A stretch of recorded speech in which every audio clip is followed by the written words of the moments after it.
welcome back to the channel. Real quick, we're going to talk about the 2011, the 2012, and the 2013 the Dodge Grand Caravan, the Chrysler Town & Country, and the Caravan, the Dodge Caravan. All the minivans between 2011, 2012, and 2013. And what we're discussing here is this power sliding door.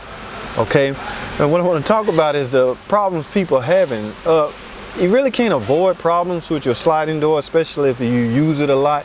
Whatever's going to happen is going to happen, so there's no preventive maintenance, I guess you can call it. I mean, as far as lubing the channels up and lubing all the joints up, you can do that, but that still has not much control over the electronics of the sliding door. Okay, so when you have a problem, you should know exactly what to do, and to end up in the wrong hands is just as bad as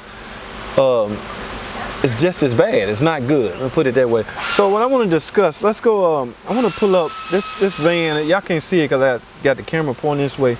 She having problems with her sliding door.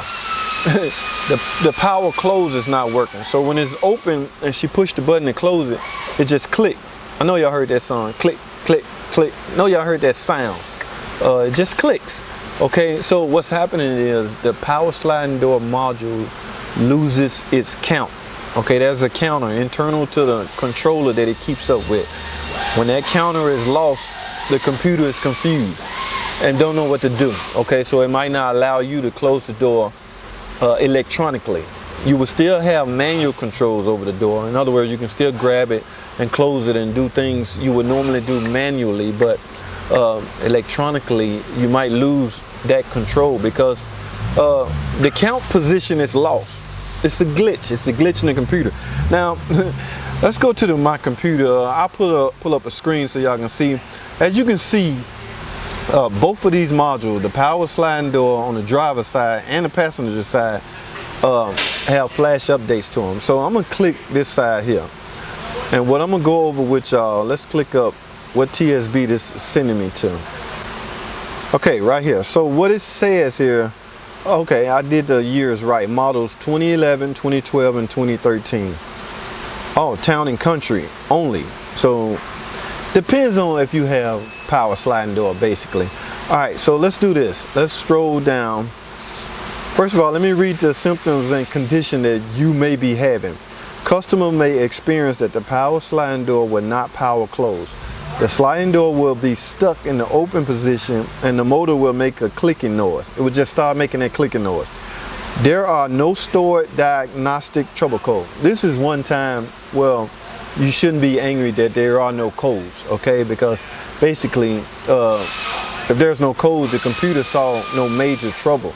So maybe something simple as a flash update. So in this case, that's exactly what it is. Okay, now this will happen when the power sliding door module loses the position counts. The sliding door will close manually using the inside or outside door handle. And what they want us to do is simply flash update it.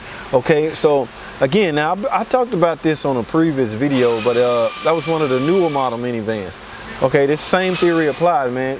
What's bothering me is the van is ending up in places like, you know, I'm not dogging these places out. It's just that they do not have either the equipment or the know-how. Not only do you got to have the equipment, you got to have the know-how.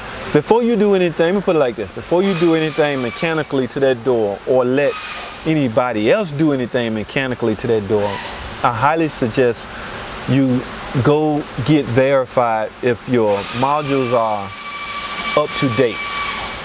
Okay?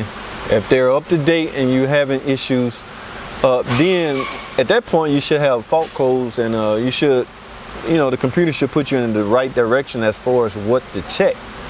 But if you have no fault codes and your module's out of date, chances are it's just a glitch. What programming does is we're taking the old calibrations out of the module and putting in new calibrations. Maybe for improvements, could be for a number of things. Your 2011, 2012, and 2013 power sliding door. Here's how this sounds. Matter of fact, I got one right here. I'm gonna show you. So you hearing that noise and you're unable to power close your door electronically with the switch or the remote, chances are that module has lost the count, and there's a glitch in the computer and you just simply need to get it reset and reprogram, and you should be right back up and running. So let's keep this electronic stuff out of the wrong hands, man. It always sounds like I'm talking up the dealership. Sometimes I may come off as being biased, but I just want you to get your car fixed right, you know, by trained professional. There's trained professionals out there that's not in the dealer. That's not what I'm saying. I'm not sure how to word it without offending people, because man, I caught some flack from a couple of guys that work at that's why I try to stop naming shops. I don't do that anymore, because, and they got a point. I can see where they're coming from. I can see how that would bother them. So I refrain from doing that. All right, so I'm gonna end this video. I don't want it to be long, so thanks for watching. Comment, subscribe, and I'll see y'all in the next video.